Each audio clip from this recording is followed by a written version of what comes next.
మనం differentiation 4 marks నేర్చుకుందాం. Find the derivative of sin 2x from the first principal.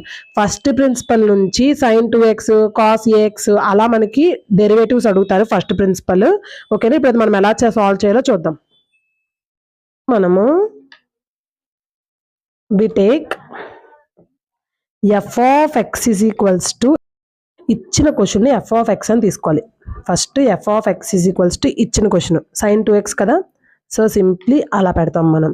తర్వాత next step f of x plus h పెడతాం, అంటే x ప్లేస్లో x plus h పెడతాం, అంటే sin 2 ఇంటూ x ప్లేస్లో ఏం పెట్టాలమ్మా, x ప్లస్ h పెట్టాలి. క్లియరా? From the first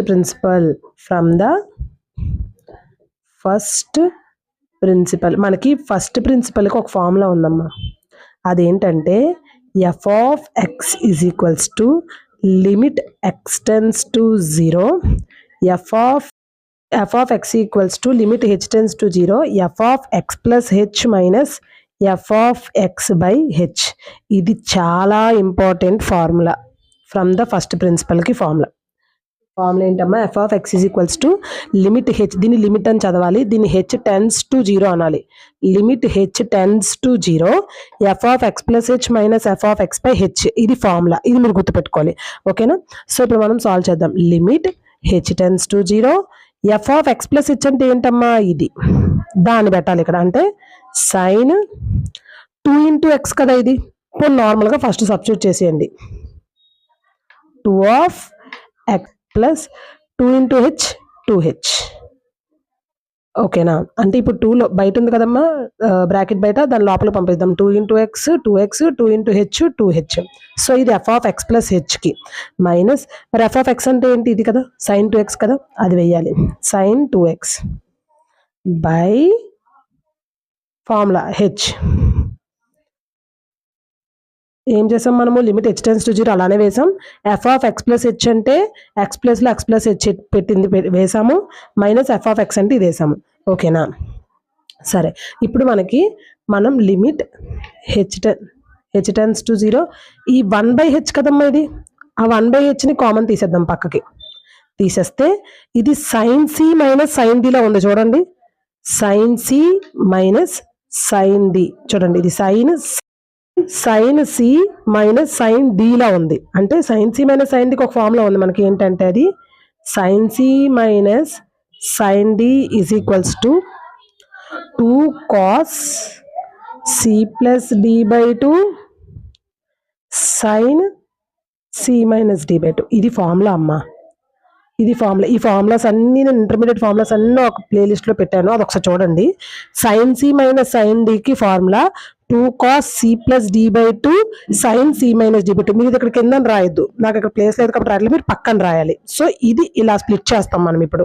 sin c minus sin dని 2 cos c plus d by 2 sin c minus d by 2గా స్ప్లిట్ చేద్దాం. 1/hని పక్క తీస్తాం. ఇప్పుడు ఇది sin c minus sin d కదా, ఫార్ములా ఏంటి, 2 cos c plus d by 2. c అంటే ఇదే కదా, ఇదంతా c, ఇదంతా ఏంటి d. 2 cos c plus d by 2 అంటే 2x plus 2h plus 2x by 2. అర్థమైందా? c plus d by 2, 2 cos c plus d by 2. తర్వాత sin c minus d by 2. c అంటే ఇది కదమ్మా, 2x plus 2h minus 2x by 2, అంటే 2 cos c plus d by 2 sin c minus d by 2 కింద split చేసాం. క్లియరా? ఇది ఎలా స్ప్లిట్ చేసామో చాలా ఇంపార్టెంట్, మీ స్ప్లిట్టింగ్ అనేది మీకు అర్థం అవ్వాలి. ఓకేనా? h tends to 0 1/hని పక్కకు తీసాము.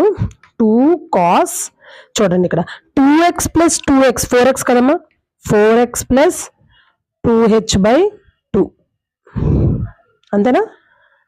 sin, ఇక్కడ ప్లస్ 2x ఏం లేకపోతే ముందు ప్లస్ ఉన్నట్టు, plus 2x minus 2x cancel, మిగిలింది 2h by 2 sin 2h by 2. Clear ఇక్కడ వరకు? Okay. Next limit h tends to 0 1/h 2 cos అలానే ఉంచండి. ఎప్పుడైనా a ప్లస్ b బై 2 అంటే అర్థమేం తెలుసమ్మా, a by 2 plus b by 2 అని అర్థం. అంటే ఈ 2 ఏకి వెళ్తుంది, బికి కూడా వెళ్తుంది, అందుకని a by 2 plus b by 2. ఇక్కడ కూడా సేమ్ అంతే, 4x by 2 2h by 2, 4x/2 plus 2h/2 అలా స్ప్లిట్ చేయాలి. ఇక్కడ 2 క్యాన్సిల్ కదమ్మా, మిగిలింది ఏంటి? sin h. ఇక్కడ వరకు క్లియరా? ఒకసారి ఇది ఫెయిర్ చేసుకోండి. చేస్తాము. Limit h tends to 0 1/h, ఈ చూడమ్మా 2 cos, ఈ 2 1s 2 2s, ఇక్కడ 2 cancel.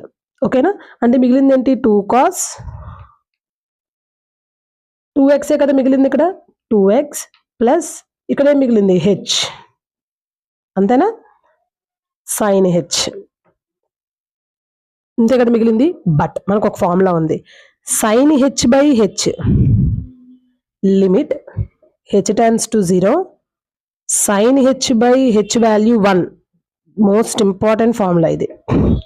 Limit h tends to 0 అయ్యింది, sin h/h అని ఉంటే దాని వాల్యూ 1. ఓకేనా? సో ఇప్పుడు మనం ఈ హెచ్ని దీని కింద పెట్టుకోవచ్చు కదా, ఇక్కడ ఉందంటే అంతా మల్టిప్లికేషన్లో ఉన్నప్పుడు ఈ సైన్ని ముందుకు తీసుకొచ్చేయచ్చుగా. తీసుకొద్దాం. లిమిట్ h tends to 0, ఈ sin hని ముందుకు తీసుకొచ్చేద్దాం, sin h/h. ఓకేనా? లిమిట్ ఇప్పుడు ఉండేటప్పుడమ్మా లిమిట్ దీనికి వెళ్తుంది, లిమిట్ దీనికి కూడా వెళ్తుంది. అంటే లిమిట్ దీనికి చేయాలి, దీనికి చేయాలి. సో దీనికి మనం చేసాం, మళ్ళీ పెట్టుకో limit h tends to 0 2 cos 2x plus h. ఓకేనా? సో ఇప్పుడు మనం limit h tends to 0 sin h/h value ఎంతమ్మా? మొత్తం 1. ఇంకా మిగిలింది ఏంటి? Limit h tends to 0 2 cos 2x plus h ఉంది. ఇప్పుడు మనం ఈ h వాల్యూ ఇందులో సబ్స్టిట్యూట్ చేస్తే లిమిట్ h tends to 0 కదమ్మా, అంటే h tends to 0 అంటే ఏంటి తెలుసమ్మా? h 0 వరకు వెళ్తుంది అని అర్థం. అంటే h ప్లస్ లో 0 పెట్టమని అర్థం. 2 cos 2x ప్లస్ ఈ h ప్లస్ లో 0 పెట్టేసాం. ఓకేనా? ఇప్పుడు మిగిలింది ఏంటి? 2 cos 2x. ఇదే ఆన్సర్. అర్థమైందా? అసలు ఎప్పుడైనా ఫస్ట్ ప్రిన్సిపల్ అంటే ఇచ్చిన దాన్ని f(x) అనుకోవాలి, తర్వాత f(x + h) చేయాలి. మనకి first principle formula f(x + h - f(x/h), దాంట్లో సబ్స్టిట్యూట్ చేసి ప్రాక్టీస్ చేయండి. ఒకసారి ఫెయిర్ చేసుకొని మళ్ళీ ప్రాక్టీస్ చేయండి. ఓకేనా? ఓకే మా, thank you, all the best.